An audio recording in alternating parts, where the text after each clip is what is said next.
స్తోత్రం స్తోత్రం. హల్లెలూయా హల్లెలూయా హల్లెలూయా. సర్వోన్నతుడైన దేవుని, సర్వశక్తి కలిగిన దేవుని, బలమైన దేవుని, అదృశ్యుడైన దేవుని.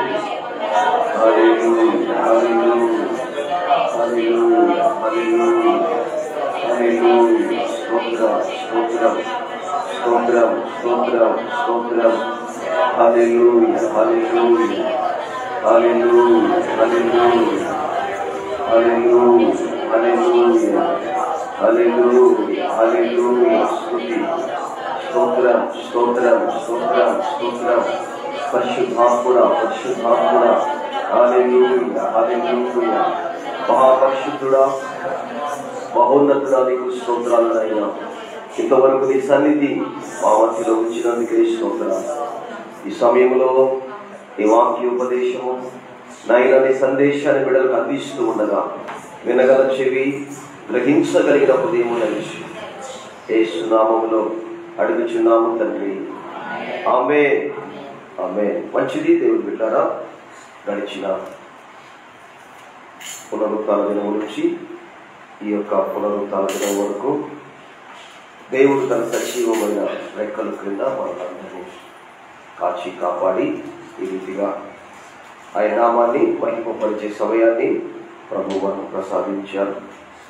అందుని బట్టి ప్రభుని మనం స్తుతించాలి, ప్రభుకి కృతజ్ఞతలు తెలియపరచాలి అని ప్రభు పేరు తెలియపరుస్తున్నాను. మంచిది దేవుని వాక్యాన్ని కొద్దిసేపు మనం విన్నాము. పరిశుద్ధ గ్రంథంలో నుంచి ఒక లేఖన భాగాన్ని మనం చదువుదాం. మార్కు రాసినటువంటి సువార్త 36వ అధ్యాయము 34 వాక్య భాగాన్ని చదువుదాం. మార్కు సువార్త 6:34 వచ్చింది.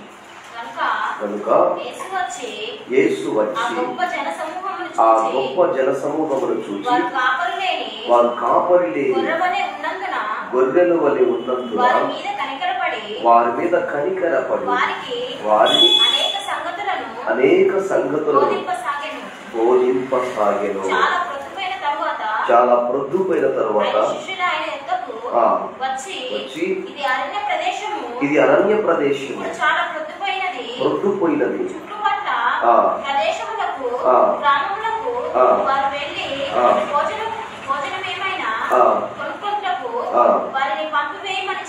వారిని పంపివేయమని చెప్పిరి. అందుకు ఆయన మీరు వారికి భోజనం పెట్టుడనగా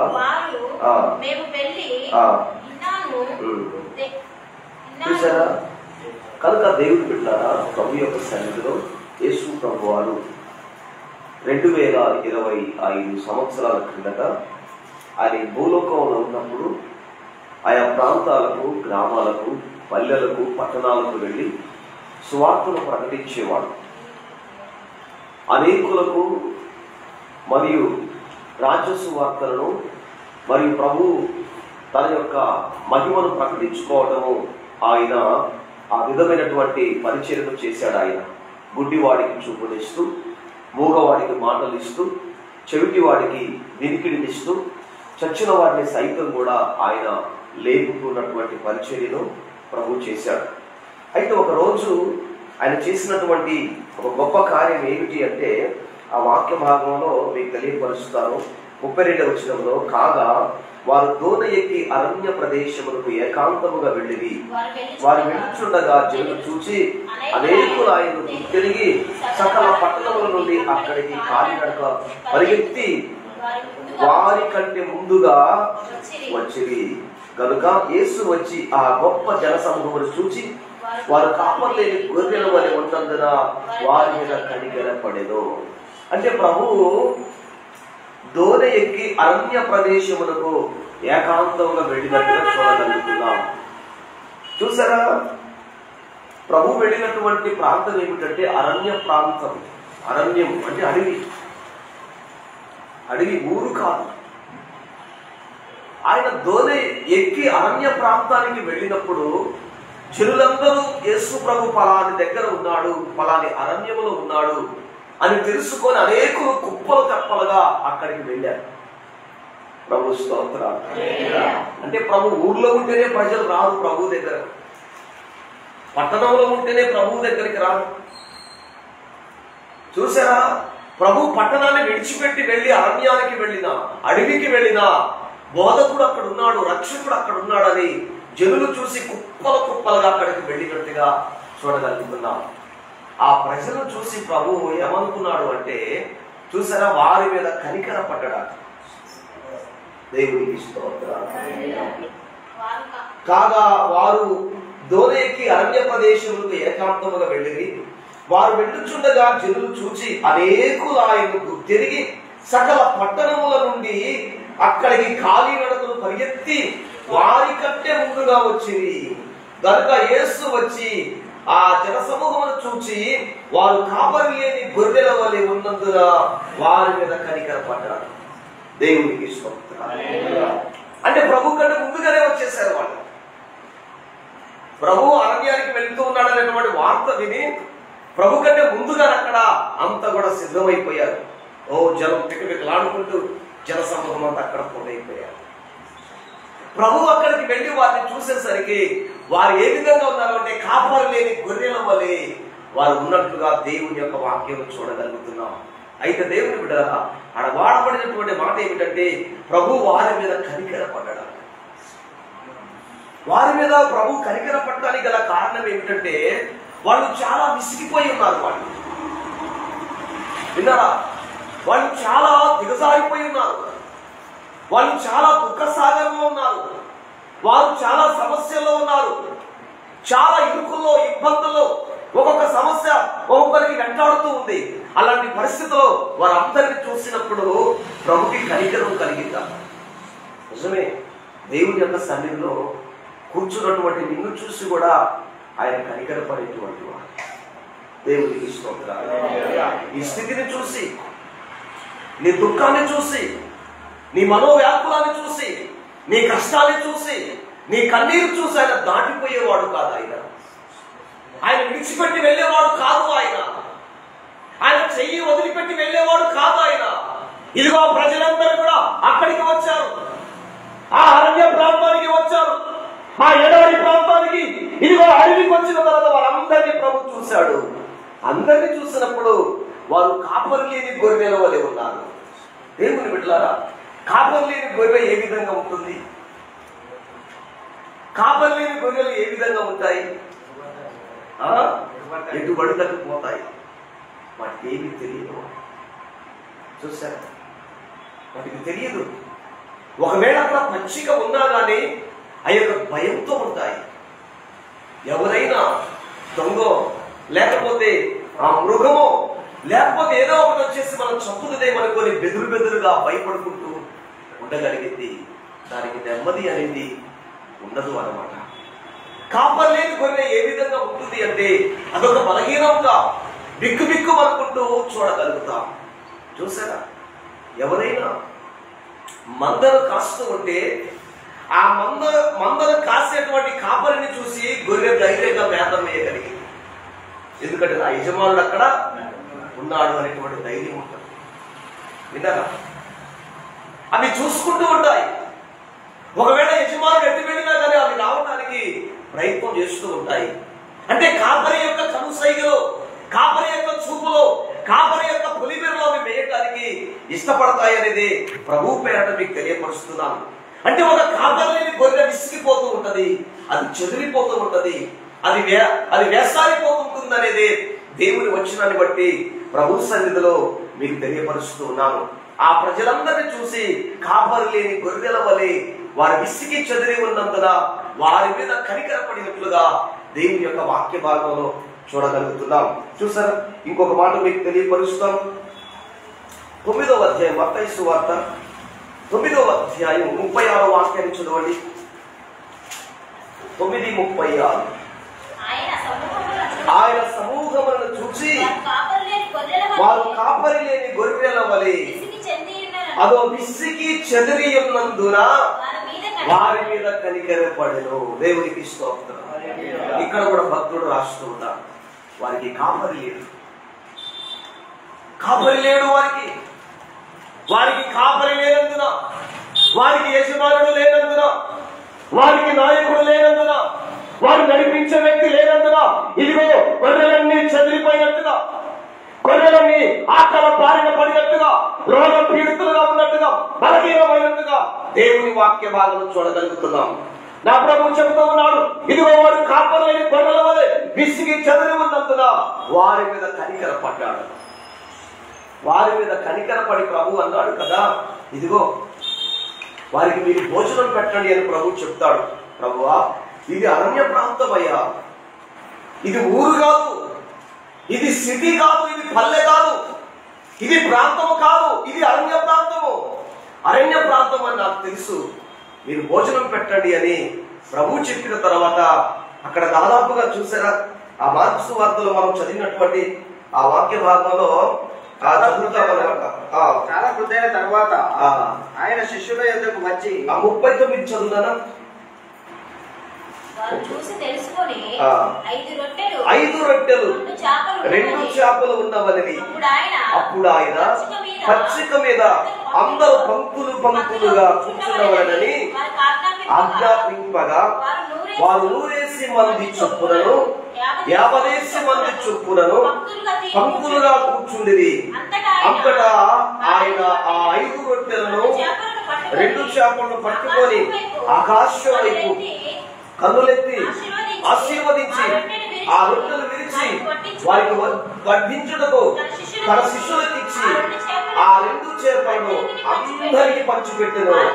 వారందరూ తిని తృప్తి పొందిన తర్వాత మిగిలిన చేపలను రొట్టె ముక్కలను 12 గంపలు ఎత్తిరి.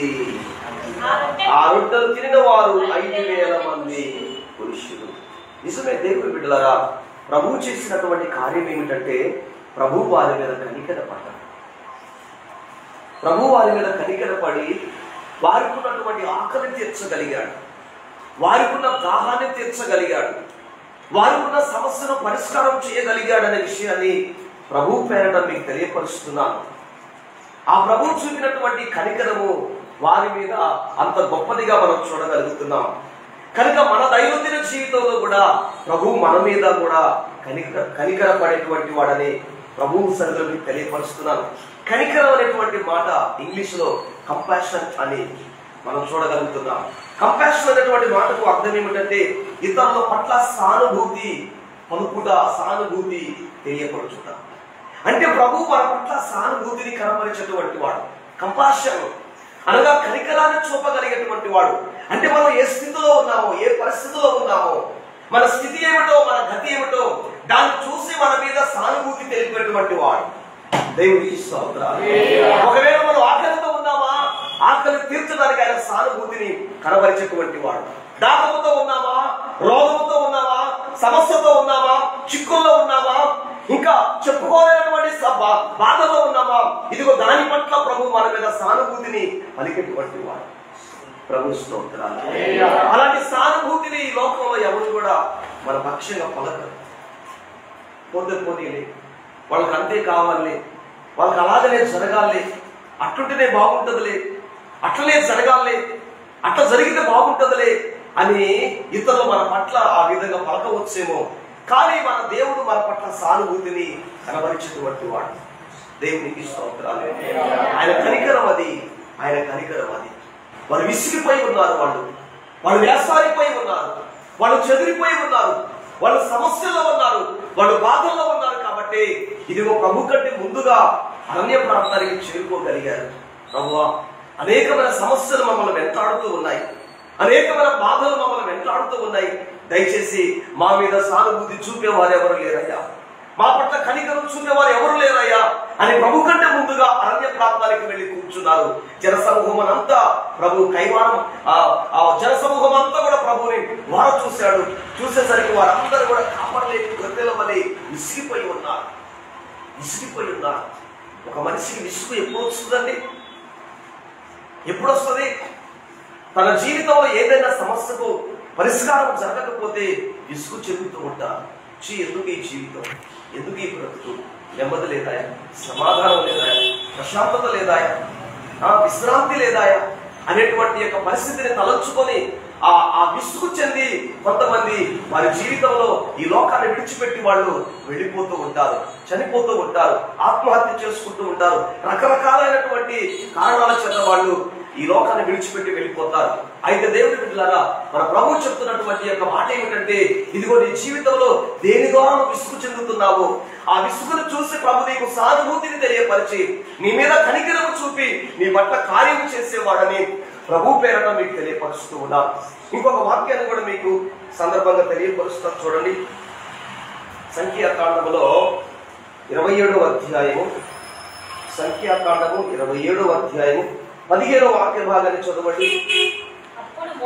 అప్పుడు మోషే యెహోవాతో ఇట్లనెను, యెహోవా సమస్త మానవుల ఆత్మలకు దేవా, యెహోవా సమాజము కాపరి లేని గొర్రె వలె ఉండకుంటున్నట్లు ఈ సమాజం మీద ఒక నియమించుము. దేవునికి స్తోత్రాలు. చూసారా, దేవాది దేవుడితో మోషే చెప్తూ ఉన్నాడు, యెహోవా సమస్త మానవుల ఆత్మలకు దేవా, ఈ సమాజం అంతా చెదిరిపోకుండా ఉండాలి అంటే, ఈ సమాజం అంతా గాడి తప్పిపోకుండా ఉండాలి అంటే, ఈ సమాజం అంతా ఒక్క తాటి మీద ఉండాలి అంటే, ఈ సమాజం అంతా ఒక్క జనాంగంగా ఉండాలి అంటే వారికి కాపరి కావాలి. దేవునికి స్తోత్రాలు. వారికి కాపరి కావాలి.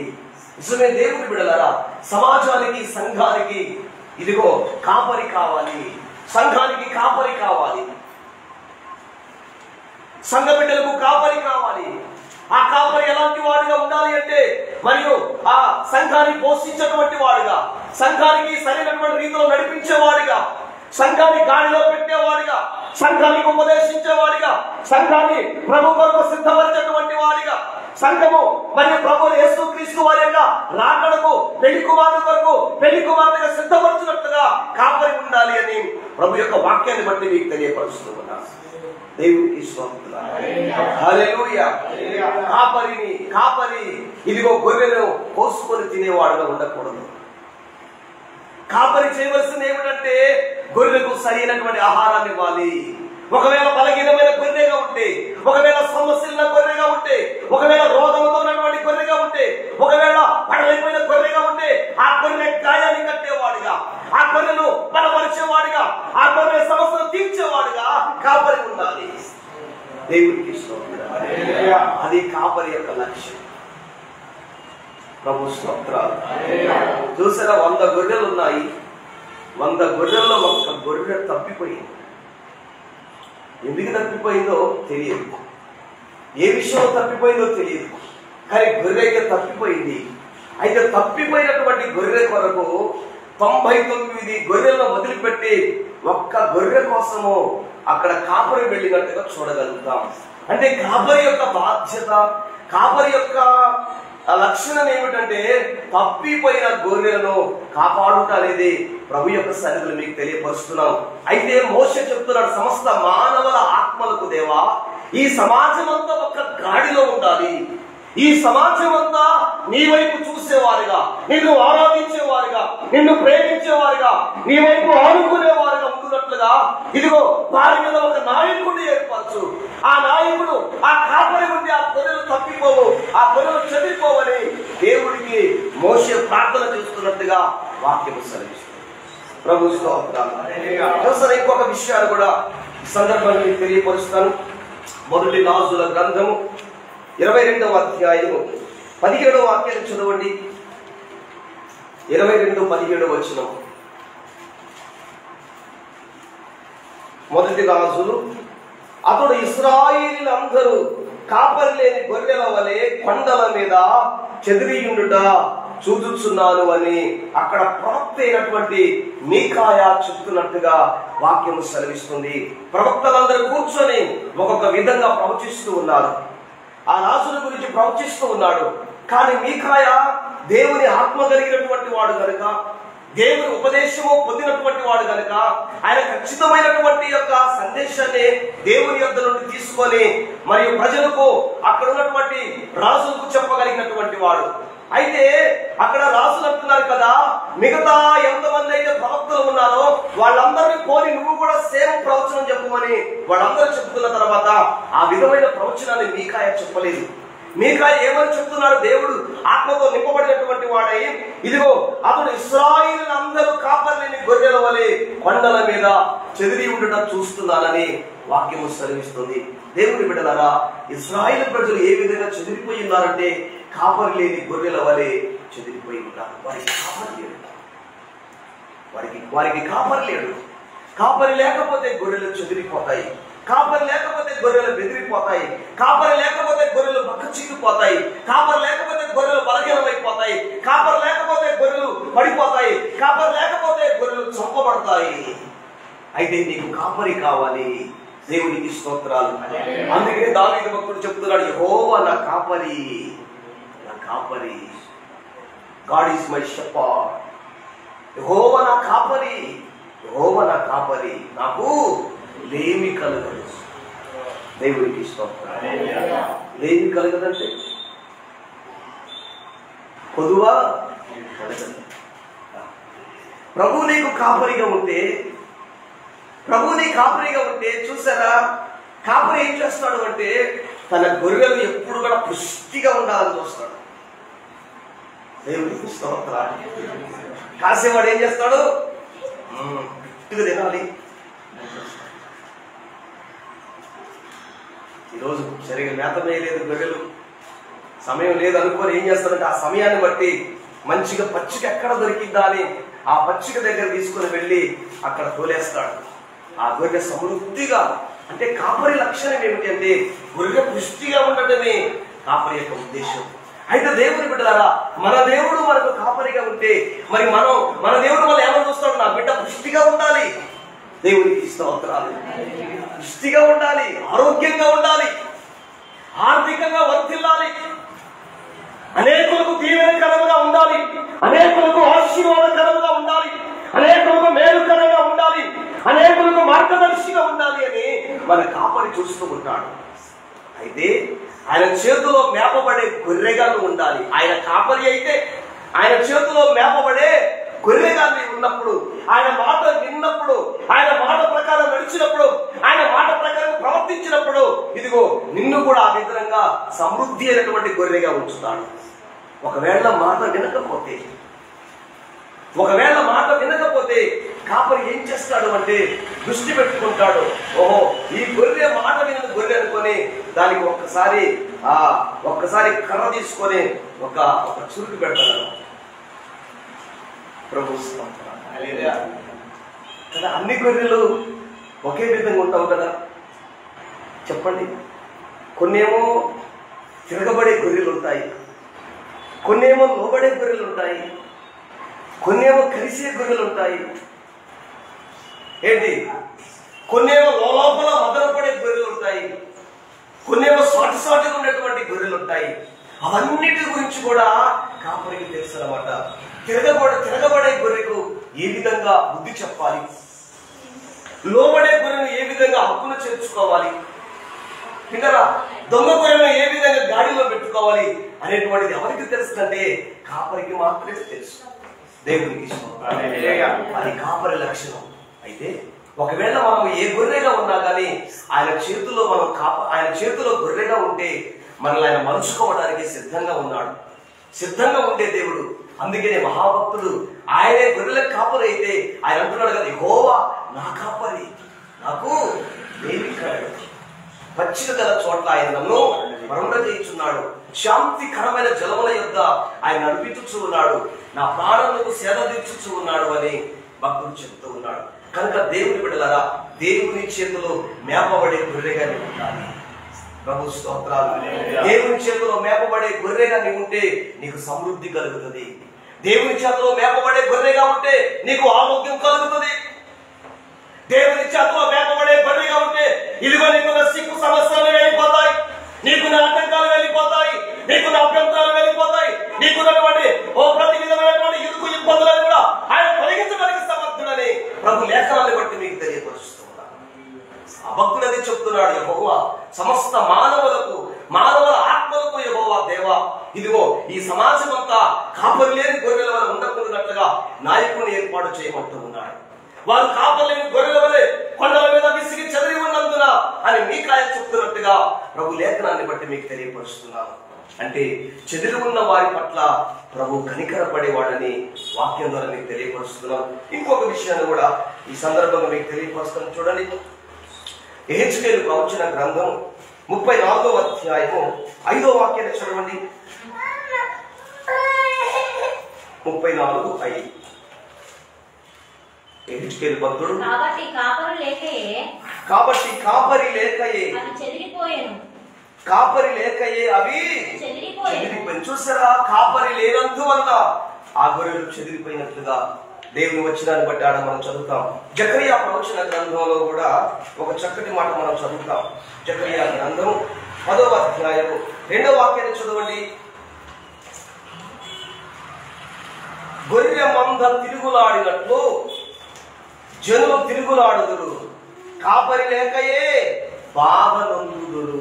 చూసారా, ఇక్కడ వాక్యం ఏమి సెలవిస్తుందంటే కాపరి లేకపోతే గొర్రెలు బాధ నొందుతాయి, బిక్కు బిక్కు అనుకుంటూ ఉంటాయి. అయ్యో, నా కాపరి కనబడట్లేదు, నా కాపరి చాడలేడు అని కాపరి లేనందువలన ఇదిగో గొర్రెలన్నీ బాధ నొందుతాయని వాక్యము సెలవిస్తుంది. దేవునికి స్తోత్రాలు చెప్తాం. హల్లెలూయా, హల్లెలూయా. నా మంచి కాపరి నీవే యేసయ్యా, ఏనాడైనా కల్లెడబాయెను. నా మంచి కాపరి నీవే యేసయ్యా, ఏనాడైనా కల్లెడబాయెను. ఏనాడైనా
రెండవది కాపరి లేకపోతే గొర్రె బాధ నొందింది. చూసారా, ఇంకొక విషయాన్ని కూడా ఈ సందర్భంగా మీకు తెలియపరుస్తాను. లూకా సువార్తలో 7వ అధ్యాయం 13వ వాక్య భాగాన్ని చదువుదాం. ప్రభు ఆమెను చూచి ఆమె యందు కనికరపడి ఏడవద్దని మరియు ఆమెతో చెప్పినట్టుగా ప్రభు యొక్క లేఖనాన్ని బట్టి మీకు తెలియపరుస్తున్నాను. ప్రభు ఆమెను చూచి ఆమె యందు కనికరపడ్డాడు. ఆమె యందు కనికరపడి, అమ్మా, నీ బలహీనత నుంచి విడుదల పొంది ఉన్నావని ప్రభు ఆమె మీద చేతులుంచగానే ఆమె చక్కగా నిలబడినట్టుగా వాక్యం సెలవిస్తుంది. అంటే ప్రభు యొక్క కనికరాన్ని మనం చూడగలుగుతున్నాం. అక్కడ కాపరి లేని గొర్రెల వల్ల వారు విసిగినందున వారి మీద కనికరపడ్డాడు, వారు బాధపడినందున కనికరపడ్డాడు. ఇక్కడ ఒక స్త్రీ 18 సంవత్సరాల నుండి నడుము వంగి పరిస్థితిలో ఉన్నది. ఆ స్థితిని చూసి ఆమె మీద కనికరపడి, అమ్మా, నీ బలహీనత నుంచి విడుదల పొంది ఉన్నావని ప్రభు ఆమె మీద కనికరపడ్డట్టుగా వాక్యం సెలవిస్తుంది. దేవునికి స్తోత్రాలు. దేవుని బిడ్డలారా, ప్రభు కనికరం అనేది మన మీద ఉండాలి అనేది ప్రభు పేరుతో మీకు తెలియపరుస్తున్నాను. చూసారా, ఇంకొక వాక్యాన్ని కూడా మీకు తెలియపరుస్తాను. మత్తయి సువార్త 14వ అధ్యాయం 14వ వచనాన్ని చదవండి. వారి మీద కనికరపడి వారిలో రోగులైన వారిని స్వస్థపరిచెను. ఇక్కడ ప్రభు యొక్క కనికరము రోగుల మీదకి వచ్చినట్టుగా చూడగలుగుతున్నాం. వాళ్ళు అనేకులు రోగులుగా ఉన్నారు, రోగపీడితులుగా ఉన్నారు, బలహీనమైనటువంటి దేహం కలిగి ఉన్నారు. వారు అనేకులు రోగులై ఉన్నందున వారి మీద ప్రభు కనికరపడ్డాడు. ప్రభు కనికరపడ్డాడు. చూసారా, మీకా గ్రంథం 7వ అధ్యాయం 18వ వచనములో ఆయన కనికరము చూపుటయందు సంతోషించువాడని దేవుని లేఖనాన్ని బట్టి ప్రభు సన్నిధిలో మీకు తెలియపరుస్తూ ఉన్నాను. ప్రభు స్తోత్రాలు. 3 విషయాలు ఈ సందర్భంగా మీకు తెలియపరిచాను. ఒకటి ఏమిటంటే, వారు కాపరి లేని గొర్రెల వలె విసిగిపోయి ఉన్నందున, చెదిరిపోయి ఉన్నందున, బాధ నొందినందువలన వారి మీద కనికర పడ్డాడు అని చెప్పాను. రెండవది ఏమిటి అంటే, ప్రభు యొక్క సన్నిధిలో ఆమె 18 సంవత్సరాల నుంచి నడుము వంగిపోయి తన సమస్యకు పరిష్కారం దొరకనందున కుమిలి కృంగిపోతున్నటువంటి సమయంలో దేవుడు ఆ బిడ్డ మీద, ఆమె మీద కనికర పడ్డాడని రెండవదిగా చెప్పారు. మూడవది ఏమిటంటే, మరియు వారు అనేకులు రోగులుగా ఉన్నారు, అనేకులు రోగపీడితులుగా ఉన్నారు. ఆ రోగుల మీద వారిని చూసి వారి మీద కనికర పడ్డాడు. దేవునికి స్తోత్రం. కోనేరు దగ్గర 38 సంవత్సరాల నుండి ఒక పక్షవాయువు గలవాడు పడి ఉన్నాడు. వాడి మీద కనికర పడి స్వస్థపడగోరుచున్నావా అని వాడి దగ్గరికి వెళ్ళి కనికర పడ్డట్టుగా చూడగలుగుతున్నాం. తప్పిపోయిన కుమారుడు తండ్రి ఏ విధంగా కనికర పడ్డాడో ఆడ చూడగలుగుతున్నాం. కనుక దేవుని బిడ్డలారా, కనికరం అనే పదానికి అర్థం ఏమిటంటే సానుభూతి తెలియపరచుట. దేవుడు మన మీద సానుభూతి కలిగేవాడు. నా బిడ్డ బలహీనంగా ఉంది, నా బిడ్డ అనారోగ్యంగా ఉంది, నా బిడ్డ అప్పుల్లో ఉంది, సమస్యలో ఉంది, ఇరుకుల్లో ఉంది, ఇబ్బందులో ఉంది, చెప్పుకోలేని సమస్యల్లో ఉంది అనేటువంటి సమస్యలో దేవుడు మన మీద సానుభూతి పరిగెత్తుబట్టి వాడు. ప్రభుత్వం అదే కనికరం. ఇదిగో ఈ ఉదయకాల సమయంలో ప్రభువా, నీ కనికరం నాకు కావాలి ప్రభువా. నా మీద చూపెట్టు ప్రభువా, నా కనికరం నా కుటుంబం మీద చూపెట్టు నాయన, నా భర్త మీద చూపెట్టయ్యా, నా పిల్లల మీద చూపెట్టయ్యా, నా భార్య మీద చూపెట్టయ్యా, నా సంఘం మీద చూపెట్టయ్యా, నా ప్రజల మీద చూపెట్టయ్యా. ఆ సానుభూతి, ఆ కనికరం అని ప్రభుని వేడుకోగలిగితే ఇదిగో ఆయన కనికరం కలిగిన దేవుడు. దేవునికి స్తోత్రాలు. నీ సమస్యను చూసి దాటిపోయేవాడు కాదాయన, నీ సమస్యను చూసి మరిచిపోయేవాడు కాదాయన, వదిలిపెట్టి వెళ్ళేవాడు కాదాయన. నీ కనికరం నీ యొక్క సమస్యను చూసి ఆయన కనికరపడి ఇదిగో చరించిపోయేటువంటి దేవుడు ఆయన. ప్రభు చూసారా, కొంతమందికి ఎంత సమస్యను చూసినా కానీ, ఎదుటి వారి సమస్యను చూసినా కానీ వాళ్ళకి ఏమాత్రం కూడా జాలి రాదు, కనికరం రాదు, ఏడుపు కూడా రాదు. వాళ్ళ హృదయం కఠినమైపోయింది. కానీ ప్రభు ఆ సమస్యను చూసినప్పుడు వెంటనే చలించిపోతాడు, బాధపడిపోతాడు, దుఃఖపడిపోతాడు. ఆయన మనస్సు అలాంటిది. కనుక ఈ ఉదయకాల సమయంలో ఆ కనికరము దేవుడు మన మీద చూపునుగాక. పరిశుద్ధులను మా తండ్రి, ఇంతవరకు నీ సన్నిధి మీరు మాకు దయచేశారు. నీ కనికరం మా మీద చూపండి. కనికరం చూపుటయందు సంతోషించువాడమని మీకు ఆ గ్రంథంలో మీరు మాతో మాట్లాడారు. ఆ విధంగా బలపరచండి నాయన. విసుగుపోయిన గొర్రెల మీద కనికర పడ్డారు, ఇదిగో బలహీనమైనటువంటి స్త్రీ మీద కనికర పడ్డారు, వారిలో రోగులైన వారి మీద కనికర పడ్డారు, తప్పిపోయిన కుమారుడి మీద కనికర పడ్డారయ్యా, కోనే దగ్గర ఉన్న వారి మీద కనికర పడ్డారయ్యా, గుడ్డి వాడి మీద కనికర పడ్డారయ్యా. ఇదిగో ఈ ఉదయకాల సమయంలో మా మీదను కనికర పడండి. యేసు నామములో ప్రార్థించి వేడుకుంటున్నాము తండ్రి. ఆమేన్, ఆమేన్. మంచిది, అందరూ లేచి